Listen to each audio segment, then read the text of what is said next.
задач в соответствии с предназначением этой бригады. Причем в определенных таких сложных условиях, это и днем, и ночью придется выполнять задачи, что накладывает определенный отпечаток сейчас на командование, которое должно завершить полностью в полном объеме подготовки. Нужно подготовить не только личный состав, технику и оружие, но нужно еще и подготовить район предстоящих действий. Это тоже большой пласт такой работы, который стоит перед командованием. Нужно провести рекогносцировку, в деталях определить маршруты. Все это нужно делать скрытно, потому что учение двустороннее, и противоположная сторона использует все силы и средства. Это беспилотные летательные аппараты, диверсионно-разведывательные группы для того, чтобы скрыть характер действий бригады.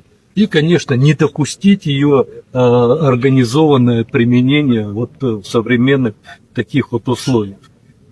К этому надо быть готовым, и командованию бригады, и личному составу. Всем нужно готовить.